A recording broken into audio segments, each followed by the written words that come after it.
Dear students, Assalamu alaikum. I am your teacher Nilofer Ramzan. Today we are going to discuss about the second chapter in your geography book.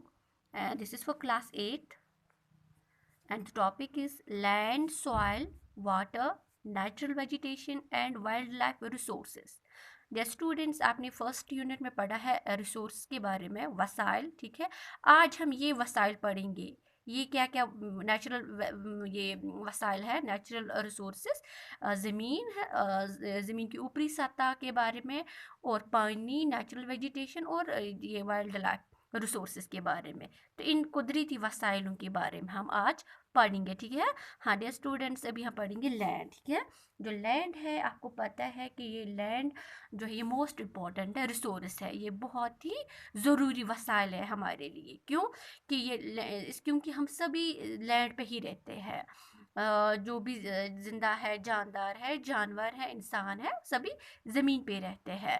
और land जो है ये जो first basic necessities of life है, ज़मीन, पानी और हवा, लैंड, एयर एंड वाटर, वो बेसिक नेसेसिटीज़ ऑफ लाइफ है, वो ज़िंदा रहने के लिए ज़रूरी है ना।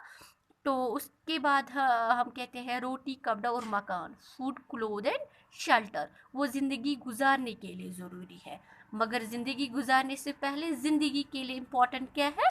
Land, air and water. तो आज हम देखेंगे लैंड के बारे में। ये रिसोर्स जो है बहुत इम्पोर्टेंट है, और ये लैंड की वजह से ही मुमकिन है कि हम अपने घरों में बैठे हुए हैं, और हमारे घर किस पे बनाए हुए हैं?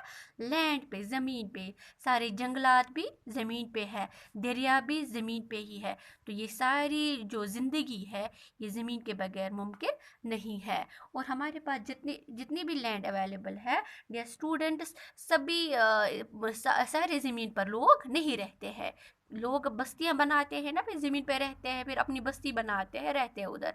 सिर्फ 30% एरिया जो ज़मीन का है, एरिया ऑफ लैंड, वो है हैबिटेबल, ठीक है।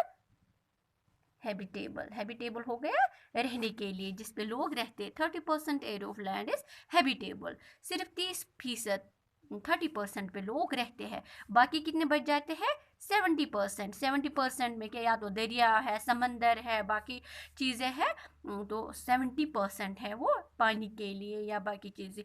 सिर्फ 30% पे लोग रहते हैं, ठीक है, इस सारे ज़मीन में। ये और हमारी ज़मीन जो है, इस पे लोग रहते हैं, और लोगों की आबादी जो है, लोगों की आबादी इस ज़मीन पे बराबर नहीं है, यानी कि इनको बराबर हिस्सा नहीं मिला है ज़मीन का। कहीं पे लोग ज़्यादा बस रहे हैं, वहाँ पे ज़मीन कम है, और कहीं पे वो कम लोग रह रहे हैं मगर वहाँ पे ज़मीन बहुत ज़्यादा तादाद में है। तो उसको हम बोलते हैं अनइक्वल डिस्ट्रीब्यूशन ऑफ पॉपुलेशन, ठीक है। Unequal distribution of population. यहाँ पे आपको ये समझ आएगा डियर स्टूडेंट्स कि जो आबादी है, वो हर एक जगह पे उनको बराबर बराबर ज़मीन नहीं अवेलेबल है, उनके पास बराबर ज़मीन। हाँ, ये हमें समझ आएगा। आपको पता है ना, सिटीज़ में ज़मीन अगर इतनी है, कम एरिया है, वहाँ पे लोग बहुत ज़्यादा तादाद में रह रहे हैं, क्योंकि ज़मीन जो यहाँ पे सिटीज़ में, यहाँ पे हर कोई फैसिलिटी अवेलेबल है। इस ज़मीन पे हर कोई फैसिलिटी अवेलेबल है उनके हिसाब से। क्यों? यहाँ पे ज़्यादा टेक्नोलॉजी है, सिटीज़ में होती है ना, फैक्ट्रीज होती है, मशीन्स होते हैं, रोड्स होते हैं, ट्रांसपोर्ट होता है, स्कूल्स, कॉलेज ज़्यादातर सिटीज़ में होते हैं। तो लोग ज़्यादा प्रेफर करते हैं सिटीज़ में रहना। और इस जब सभी लोग यहाँ पे शिफ्ट हो जाते हैं सिटीज़ में, तो उनको बराबर ज़मीन नहीं मिलती है। वाइल अगर हम गाँव में देखेंगे, ये वहाँ पे तो बहुत ज़्यादा ज़मीन होती है सिटी से, सिटीज़ के बरक्स। मगर यहाँ पे कुछ ही लोग रहते हैं, कम लोग रहते हैं, और जिसकी वजह से उनको बहुत सारी ज़मीनें होती हैं। किसी के पास 10 कनाल, किसी के पास 25 कनाल, किसी के पास 50 कनाल, है ना। इनको यहाँ बहुत ज़मीन होती है। सिटीज़ में आप हार्डली देखो कि किसी के पास 50 कनाल होंगे या 100 कनाल होंगे, मत होते हैं। मगर गाँव में होते हैं। इसकी ये जो वजह है वो यही है कि यहाँ पे लोगों को ज़मीन ज़्यादा अवेलेबल है, लोग कम है। मगर सिटीज़ में लोग ज़्यादा है, ज़मीन उतनी नहीं होती है, ठीक है। तो ये क्यों होता है, ये पॉपुलेशन जो है, लोग जो है, आबादी ये क्यों होती है कहीं पे ज़्यादा, कहीं पे ज़्यादा लोग मगर ज़मीन कम, कहीं पे लोग कम मगर ज़मीन ज़्यादा। ये किस वजह से होते हैं? हाँ, ये ज़मीन की ही वजह से होते हैं, ठीक है डियर स्टूडेंट्स। क्योंकि अगर हमें पता है फॉरेस्ट लैंड है, फॉरेस्ट से है ना जंगल, या डिज़र्ट है, डिजर्ट हो गए ना रेगिस्तान, जहाँ पे कुछ भी उगता नहीं है, सब्जी वब्जी उगती नहीं है, या हम बोलेंगे बैरन लैंड, बैरन हो गया बंजर, जहाँ पे सब्जियां, हाँ। तो यह इन ज़मीनों पे लोग नहीं रहते हैं, मत वो पसंद नहीं करेंगे जंगल में रहने, क्योंकि वहाँ पे टेम्परेचर ठंडा होता है जंगल में, और वहाँ पे ज़मीन भी उतनी जरखेज़ नहीं होती है। डिज़र्ट में तो ज़्यादा टेम्परेचर हाई होता है, गर्मी ज़्यादा होती, और बैरन ज़मीन होती है वो जहाँ पे पत्थर हो, जहाँ पे वो बंजर हो, बहुत सख्त ज़मीन हो, तो वहाँ पे कुछ उगता नहीं है। यहाँ पे इन जगहों पे लोग रहना पसंद नहीं करते हैं, है ना। वाइल इनके बरक्स अगर हम देखेंगे प्लान लैंड, ठीक है, प्लान लैंड, या हम देखेंगे रिवर वैलीज, ठीक है, रिवर वैलीज। हाँ डियर स्टूडेंट्स, हमें पता है कि प्लेन लैंड में लोग ज़्यादा बसते हैं और रिवर वैलीज में, क्योंकि प्लेन लैंड में ज़मीन जरखेज होती है ना। तो ये लैंड की ही वजह से ही है कि लोग ये जो है लोग कहीं पे ज़्यादा रहते हैं। प्लेन लैंड जरखेज ज़मीन होती है, रिवर वैलीज में भी अच्छी ज़मीन होती है, और पानी वहाँ पे हर एक जिंदा शय के लिए पानी ज़रूरी है, क्योंकि आपाशी के लिए भी, जो एग्रीकल्चर है उसके लिए भी हमें पानी की ज़रूरत होती है ना, खेती बाड़ी करते हैं उसके लिए भी पानी ज़रूरत है, और हमें रोज़मर्रा की ज़िंदगी में पानी की ज़रूरत पड़ती है। इस वजह से लोग इनको ज़्यादा प्रेफर करते हैं, ठीक है। अभी हम देखेंगे लैंड यूज़।